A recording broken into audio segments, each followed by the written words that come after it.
Hello, hello, everybody, and welcome to another episode of The Bearded Gamer Show. As always, I am your host, The Bearded Gamer, Chris Arnone. As you can see, the beard has indeed fully recovered from Movember. It was a tough month, but we got through it, and we're bearded once again. It's fantastic.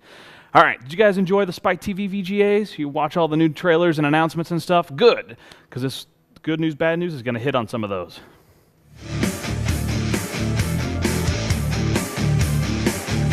So first up in this good news, bad news is some, well, I think it's good news. Now, most people know Infinity Ward and, well, a lot of other people who make multiplayer games will levy bans, usually short-term bans for inappropriate behavior or cheating or whatnot.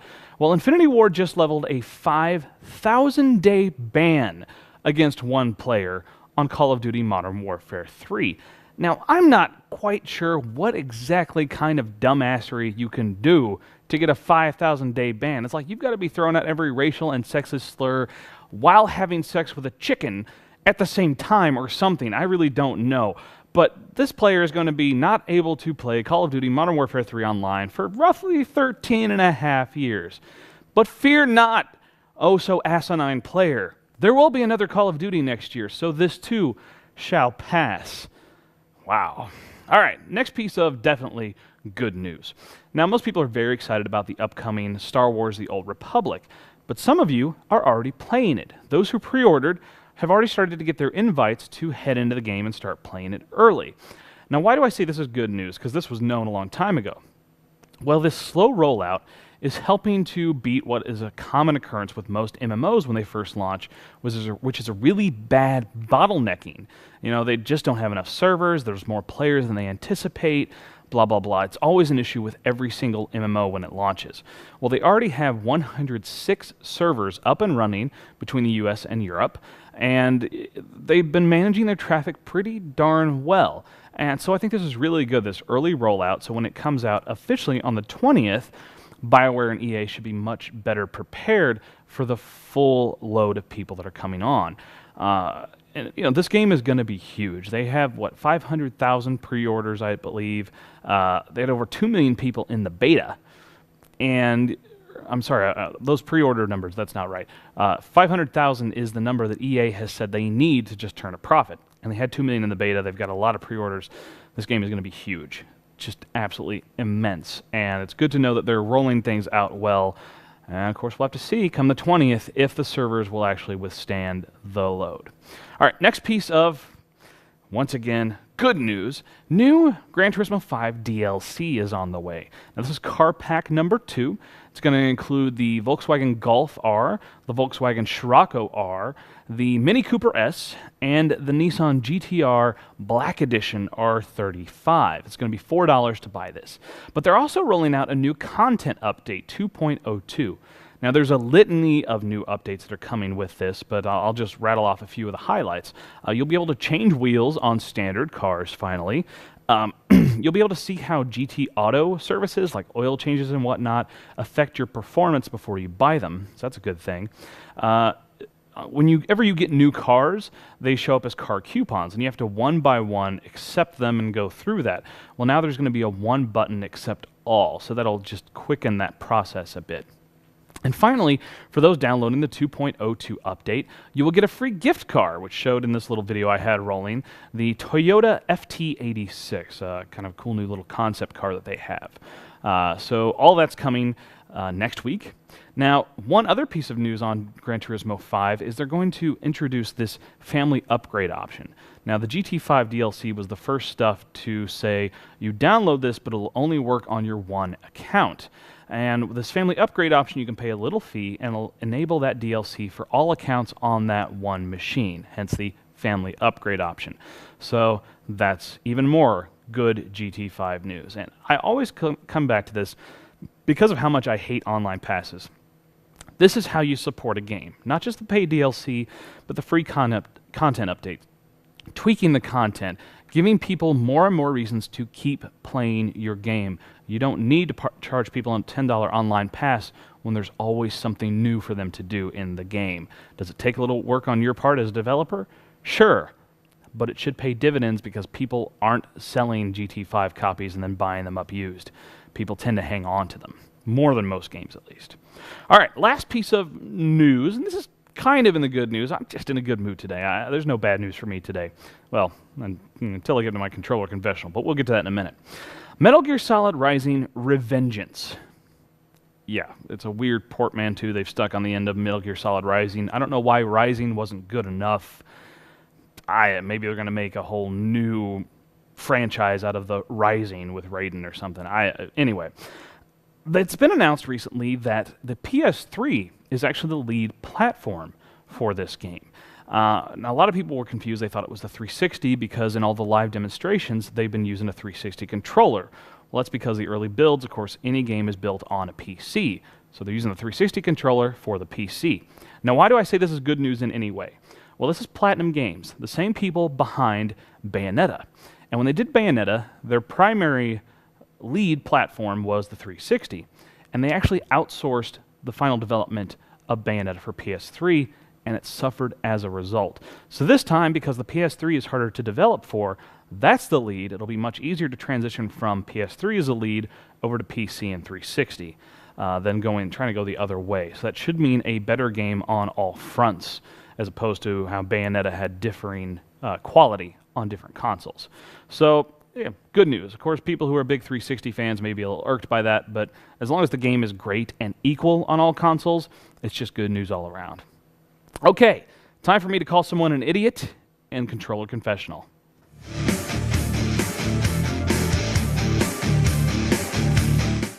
Now, Heinrich Oliviers, now I may be mispronouncing his name, is the head of Bossa Studios.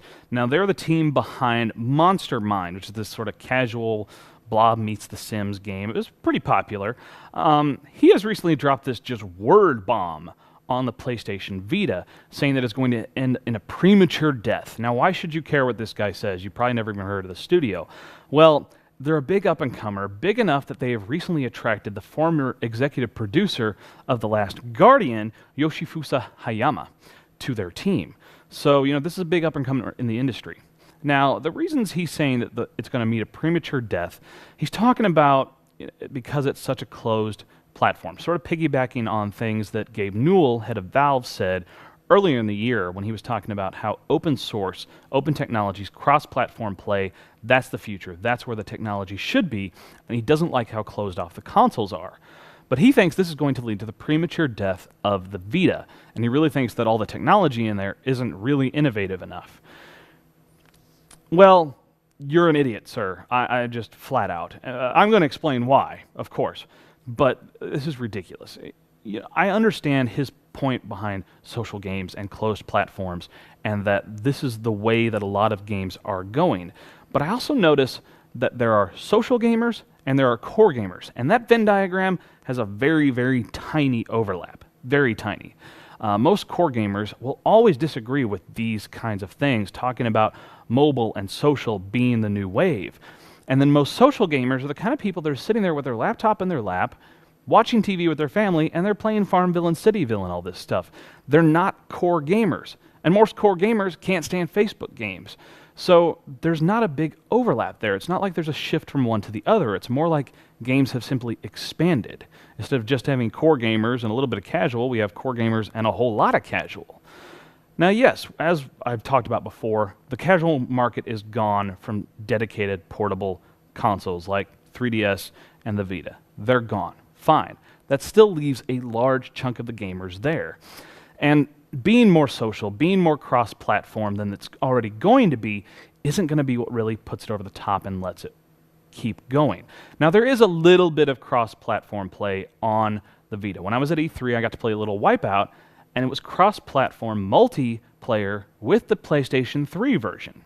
Now, I guess what they're expecting is cross-platform, cross-competitor. But why would Sony make a game for the PlayStation Vita that will wirelessly play with another version on the 360? There's no fiscal reason for them to do that.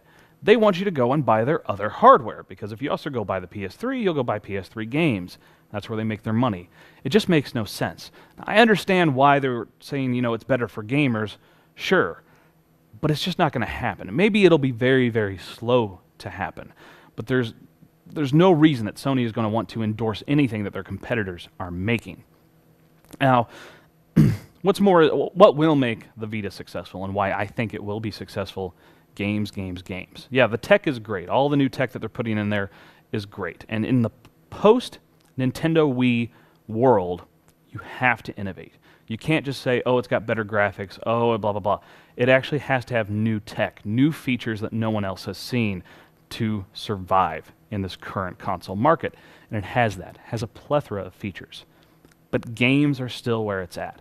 And from what we've seen, the Japanese launch window, they're packing like 70 games in the launch window and a lot of big first-party titles.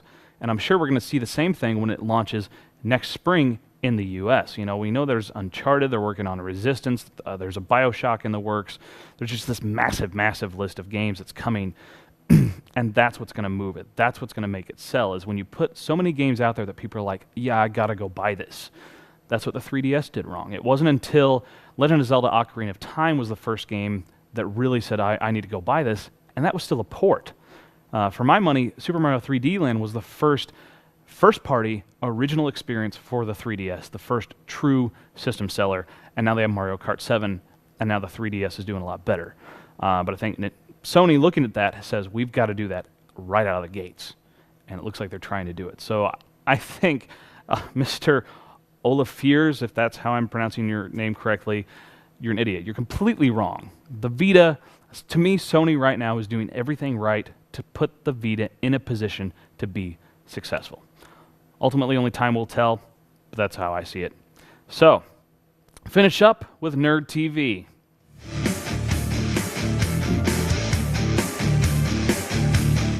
Now, I talked last week about Last of Us, and it got teased before the VGAs that it was kind of looking post-apocalyptic and something with cordyceps, which are a thing that infect insects and a sort of a mind control thing that kills them and then spores more of itself.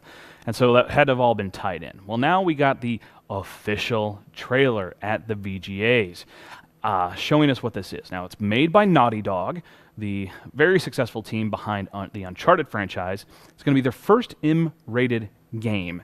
And from what you can tell, there's definitely this sort of zombie thing, and there's a survivor thing, and there's this sort of grizzled middle-aged guy and this young teenage girl that are trying to survive in this post-apocalyptic world.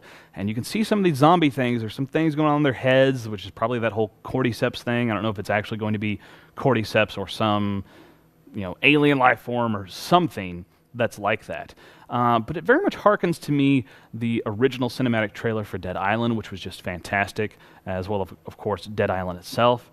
The Walking Dead, a series that very much deals with the human effects of a zombie apocalypse.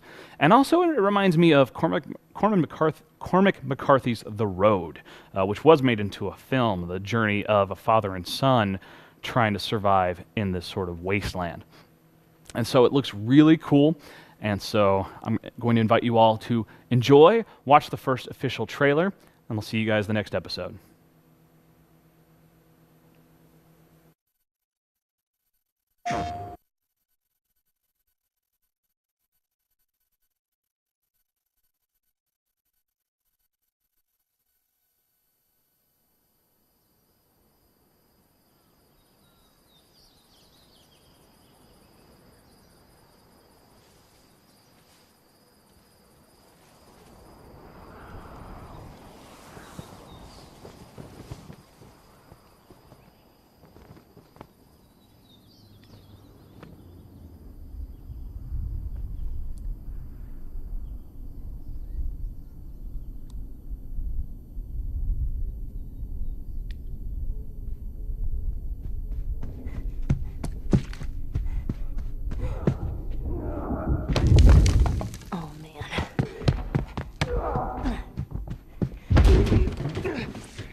Hey.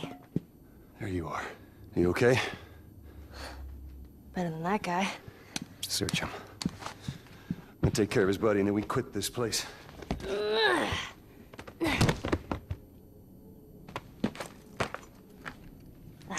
Bingo.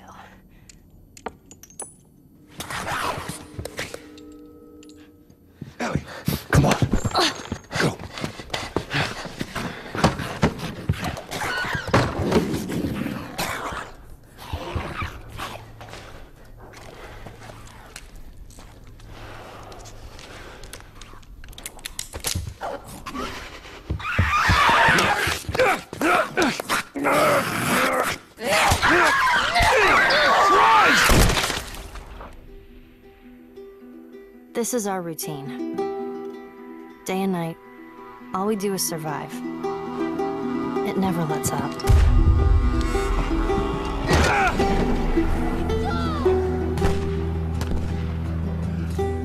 He tells me how these streets were crowded with people just going about their lives.